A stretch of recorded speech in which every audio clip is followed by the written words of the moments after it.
الحمد لله رب العالمين والصلاة والسلام على سيد الأنبياء والمرسلين.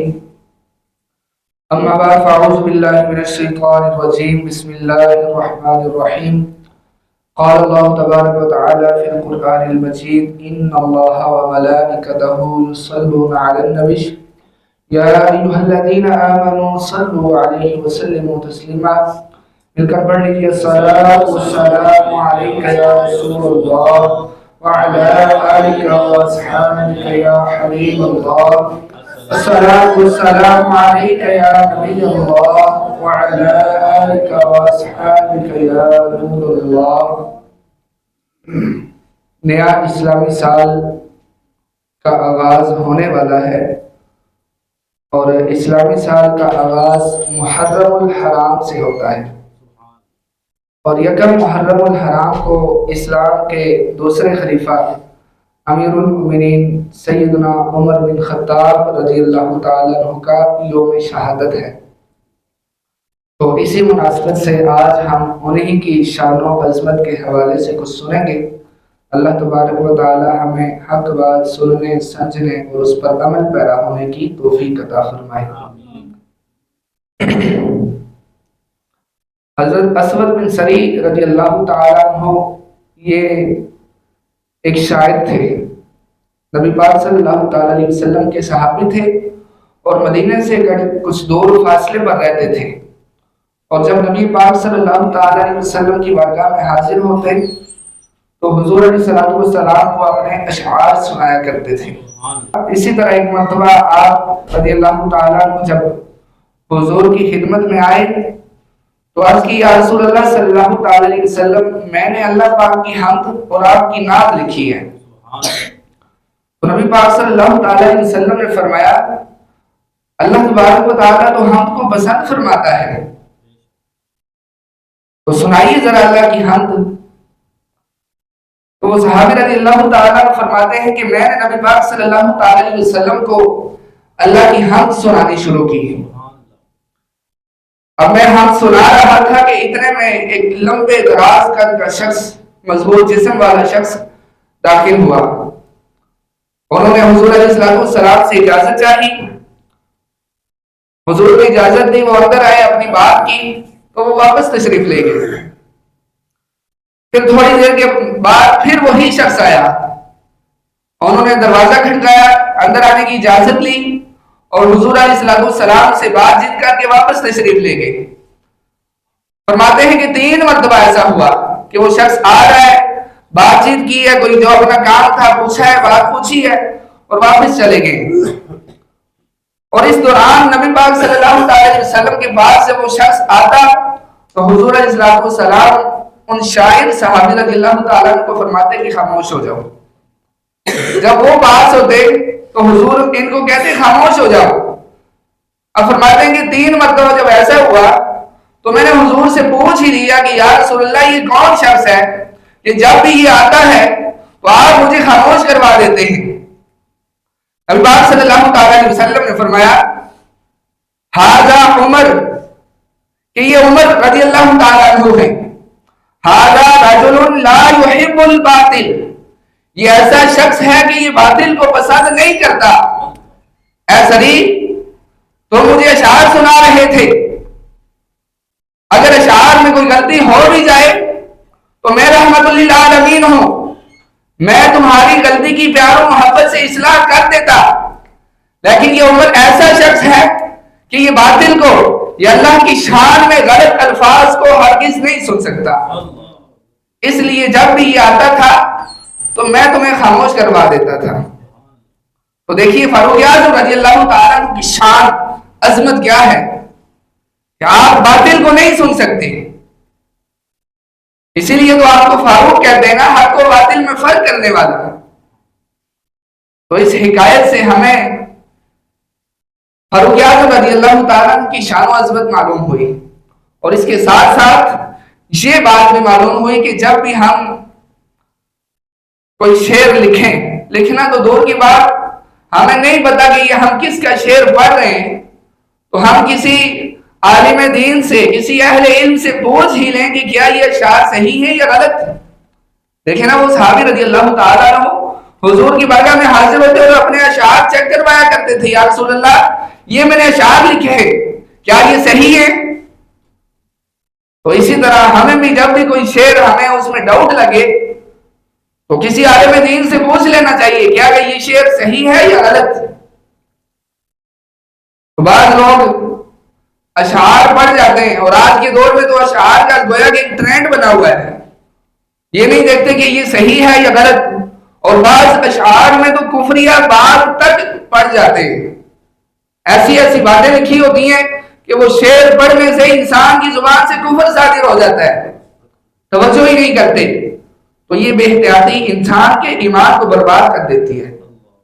تو اشعار جب بھی پڑھیں پہلے ان میں غور کر لیں، کسی سے چیک کروا لیں کیا یہ شعر صحیح ہے یا غلط، کیا یہ اللہ کی شان میں شعر لکھا گیا ہے، کیا یہ اللہ کی شان میں لکھا گیا ہے یا کہ کفر تو نہیں۔ تو سیدنا فاروق اعظم رضی اللہ تعالیٰ عنہ، آپ کا ذرا مختصر تعارف سنیے۔ آپ رضی اللہ تعالیٰ عنہ مکہ میں پیدا ہوئے اور دنیا میں آپ کا نام عمر ہے، آسمانوں میں آپ کا نام فاروق ہے، تورات آسمانی کتاب ہے، اس میں آپ کا نام منطق الحق یعنی حق بات بولنے والا، انجیل میں آپ کا نام کافی ہے، اور جنت میں آپ کا نام سراج یعنی روشنی چراغ ہوگا۔ متمم الاربعین آپ کا لقب ہے، یعنی آپ 40ویں مسلمان ہیں، 39 لوگ مسلمان ہوئے، اور حضرت عمر رضی اللہ تعالیٰ عنہ نے جب اسلام قبول کیا تو 40 کی گنتی پوری ہو گئی، اس لیے آپ کو متمم الاربعین یعنی 40 کا عدد پورا کرنے والا یہ لقب دیا جاتا ہے۔ اور اسی طرح مراد رسول ہیں، یعنی نبی پاک صلی اللہ تعالیٰ علیہ وسلم نے یہ دعا مانگی تھی کہ اللہ عمر کو اسلام کی توفیق عطا فرما اور اس کے ذریعے اسلام کو قوت عطا فرما، تو آپ کی یہ مراد تھی، اللہ تبارک و تعالی نے اپنے پیارے محبوب کی اس مراد کو پورا فرمایا، اس لیے فاروق اعظم رضی اللہ تعالیٰ عنہ کو مراد رسول بھی کہتے ہیں۔ اور اسی طرح اعدل الاصحاب سب سے بڑھ کر عدل کرنے والے، یہ بھی آپ کا لقب ہے۔ آپ نے 63 سال عمر پائی اور یکم محرم الحرام کو آپ اس دنیا سے شہادت کا رتبہ پا کے اپنے اگلے مقام کی طرف چل پڑے۔ دنیا میں بھی حضور کے بڑے ہی قریبی ساتھی رہے اور اب بھی حضور کے ساتھ ہیں، قیامت تک حضور کے ساتھ رہیں گے اور جنت میں بھی حضور کے ساتھ جائیں گے۔ تو یہ شان ہے سیدنا فاروق اعظم رضی اللہ تعالیٰ عنہ کی۔ حدیث پاک میں نبی پاک صلی اللہ تعالیٰ علیہ وسلم نے فرمایا ان اللہ جعل الحق علی لسان عمر وقلبہ، بے شک اللہ تبارک و تعالیٰ نے حق کو عمر کی زبان اور دل پر جاری کر دیا ہے۔ آپ ہمیشہ حق بات کہتے ہیں، آپ ہمیشہ حق بات سنتے تھے۔ اور اسی طرح ایک حدیث مبارکہ ہے، نبی پاک صلی اللہ تعالیٰ علیہ وسلم نے فرمایا کہ آسمان میں کوئی بھی فرشتہ ایسا نہیں جو عمر کی عزت نہ کرتا ہو، اور فرمایا کہ زمین میں کوئی بھی شیطان ایسا نہیں کہ جو عمر کو دیکھ کر بھاگ نہ جاتا ہو۔ فاروق اعظم رضی اللہ تعالیٰ عنہ ایسی عظیم شان اور رتبے والے تھے۔ اور آپ کو یہ فاروق کا لقب کیسے ملا اس کی بھی ذرا سنیے۔ فرماتے ہیں کہ جب حضرت عمر رضی اللہ تعالیٰ عنہ نے اسلام قبول کیا تو اس وقت ان سے 3 دن پہلے سیدنا امیر حمزہ رضی اللہ تعالیٰ عنہ نے اسلام قبول کیا تھا، اور جب آپ نے اسلام قبول کیا تو صحابہ نے اتنے زور سے نعرہ تکبیر لگایا کہ اس کی آواز کعبے تک گئی۔ اب جب سیدنا عمر فاروق رضی اللہ تعالیٰ عنہ نے اسلام قبول کیا تو انہوں نے حضور علیہ السلام سے سوال پوچھا، یا رسول اللہ صلی اللہ علیہ وسلم کیا ہم حق پر نہیں ہیں؟ حضور نے فرمایا ہم حق پر ہیں۔ تو فاروق اعظم رضی اللہ تعالیٰ عنہ نے کہا کہ اگر ہم حق پر ہیں تو ہم اپنے اسلام کو چھپا کیوں رہے؟ ابھی تک 39 لوگ مسلمان ہوئے تھے، تو حضور نے سب سے یہی فرمایا تھا کہ ابھی اپنے اسلام کو چھپائے رکھنا، کیونکہ اس وقت مسلمانوں پر مکہ میں طرح طرح کے ظلم کیے جا رہے تھے. جو بھی مسلمان ہوتا اس پر ظلم کرتے تھے وہ کفار مکہ کے سرداران. تو اب جب فاروق اعظم رضی اللہ تعالیٰ عنہ نے اسلام قبول کیا تو انہوں نے کہا ہم حق پر ہیں تو ہم اپنے اسلام کو کیوں چھپائیں. اور پھر آپ نے اپنے اسلام کا اعلان کیسے کیا؟ آپ وہاں سے نکلے باہر, آپ ایک شخص کے گھر پر گئے, دروازہ کھٹکایا. یعنی آپ کے دل میں یہ خواہش تھی کہ میں اپنے اسلام کا اعلان کروں. کون ہوتا ہے مجھے روکنے والا؟ آپ اس شخص کے گھر پہ گئے, دروازہ کھٹکایا تو وہ شخص باہر آیا. آپ نے فرمایا کہ میں مسلمان ہو چکا ہوں. آپ کے بتانے کا مقصد یہ تھا کہ وہ آگے سے کوئی بحث مباحثہ کرے گا, دوسرے لوگوں کو بتائے گا, دوسرے کفار مکہ کو بتائے گا. اب وہ شخص اتنا بزدل تھا کہ اس نے دروازہ بند کر کے اندر چلا گیا. فاروق اعظم رضی اللہ تعالیٰ فرماتے ہیں کہ میں پھر ایک اور شخص کے پاس گیا, مکہ کے سردار کے گھر میں گیا. اس گھر میں جا کے اسے میں نے بیعت بلایا اور میں نے بتایا کہ میں مسلمان ہو چکا ہوں. آپ کے بتانے کا مقصد یہ تھا کہ کفار مکہ ان کو ذرا روک ڈالی ہو, یہ تنگی میں پڑے, آج تک مسلمانوں پر ظلم کرتے رہے. آپ نے جب بتایا تو فرماتے ہیں کہ وہ بھی بڑا ہی بزدل نکلا. اس نے بھی مجھے منع کیا کہ تم اسلام قبول نہ کرو, اور یہ بات کہہ کہ اس نے بھی اپنا دروازہ بند کر لیا. اب آپ نے سوچا کہ اب کس کے پاس جایا جائے. آپ نے کہا کہ اسلام کا جو سب سے بڑا دشمن ابو جہل ہے اس کو جا کے بتاتا ہوں. اسلام کا بڑا دشمن بھی تھا اور فاروق اعظم رضی اللہ تعالیٰ عنہ کا یہ ماموں لگتا تھا. اب فاروق اعظم رضی اللہ تعالیٰ عنہ اس کے گھر کے جا کے دروازہ کھٹکایا اور اسے بھی بتایا کہ میں مسلمان ہو گیا ہوں. تو فرماتے کہ وہ بھی بڑا ہی بزدل نکلا. اس نے بھی مجھے اسلام لانے سے منع کیا اور اپنے گھر کا دروازہ بند کر لیا. یعنی اتنا روب, اتنا دبدبا, کسی میں ہمت ہی نہیں بات کرنے کی. اور پھر آپ نے سوچا کہ کیا کیا جائے کہ مکے کے سارے لوگوں کو پتہ چل جائے میں مسلمان ہو گیا ہوں. اب آپ نے ایک شخص سے پوچھا بتاؤ مکے میں سب سے زیادہ چغل خور کون ہے؟ تو بتایا گیا کہ فلاں شخص جو ہے بڑا ہی چغل خور ہے, بڑی جلدی خبر دوسروں تک پہنچا دیتا ہے. اب آپ نے اس شخص کو بلایا اور بلا کے کہا کہ میں مسلمان ہو چکا ہوں لیکن کسی کو بتانا نہیں. یہ بھی آپ کی ایک چال تھی. فرمایا میں مسلمان ہو چکا ہوں لیکن کسی کو بتانا نہیں. اور یہ بات کیا کہ آپ نے اس کو کہا کہ جاؤ. اب اس کو پیچھے سے دیکھتے رہے, وہ سیدھا خانہ کعبہ کے پاس پہنچا. وہاں پر مکے کے سارے سرداران اکٹھے ہوئے تھے تو وہاں پہ جا کے اس نے سرگوشیاں کرنی شروع کر دی. اب فاروق اعظم رضی اللہ تعالیٰ عنہ بھی اس کے پیچھے پیچھے وہاں پہنچ گئے. وہاں سب سرداران کو پتہ چل گیا تھا کہ فاروق اعظم مسلمان ہو چکے ہیں, لیکن کسی میں ہمت نہیں ہوئی کہ وہ آ کے پوچھے کہ آپ نے کیوں اسلام قبول کیا ہے. یعنی آپ کا اتنا روب اور دبدبا تھا اس وقت بھی. تو آپ نے جب اسلام قبول کیا, اب اسی آپ کے اسلام قبول کرنے سے اسلام کو بھی طاقت ملے گی. اسی لیے تو حضور علیہ السلام نے دعا فرمائی تھی نا کہ الہی عمر کو اسلام کی توفیق عطا فرما اور اس کے ذریعے اسلام کو طاقت اور غلبہ عطا فرما. تو جب آپ نے اسلام قبول کیا تو اسلام کو غلبہ اور طاقت ملی, اور ایسی طاقت ملی. صحابہ فرماتے ہیں کہ جب سے عمر نے اسلام قبول کیا ہے تب سے لے کے آج تک ہم نے کبھی اسلام کو پستی کی طرف آتے ہوئے نہیں دیکھا. اسلام کو ہمیشہ بلند ہوتے ہی دیکھا ہے. تو نبی پاک صلی اللہ تعالی علیہ وسلم نے اس لیے آپ کو فاروق کا لقب عطا فرمایا, یعنی حق و باطل میں فرق کرنے والے. اور اسی طرح قرآن پاک میں بھی اللہ تبارک و تعالی نے فرمایا کہ وَلَا تَكْتُمُوا الْحَقَّ وَأَنْتُمْ تَعْلَمُونَ, اور تم حق کو نہ چھپاؤ حالانکہ تم جانتے ہو. تو ہر آدمی کو چاہیے کہ جب حق بات معلوم ہو جائے تو اس کو چھپائے نہیں. ہم غور کریں نا, ہمیں نہیں پتا کہ ہم 5 نمازیں فرض ہیں, ہمیں نہیں پتا کہ رمضان کے روزے فرض ہیں, ہمیں نہیں پتا کہ برائی سے بچنا ہے, اچھائی کے راستے پر چلنا ہے, یہ ہمیں پتا ہے. لیکن ہم دوسروں کو نہیں بتاتے, نیکی کی دعوت نہیں دیتے. ہمیں پتا ہے نماز فرض ہے, ہم نے خود پڑھی نہیں پڑھی, پڑھ بھی لی, دوسروں کو نہیں کہا, دوسرے کو نیکی کی دعوت نہیں دی. تو یہ حق بات کو دوسروں تک پہنچانا یہ بھی ہر ایک کی ذمہ داری ہے. قرآن پاک میں اللہ تبارک و تعالی نے ارشاد فرمایا کنتم خیر امۃ اخرجت للناس تأمرون بالمعروف وتنہون عن المنکر, تم بہترین امت ہو جو لوگوں میں نکالی گئی ہو, اب بہترین امت کیوں ہو؟ تم نیکی کا حکم دیتے ہو اور برائی سے منع کرتے ہو۔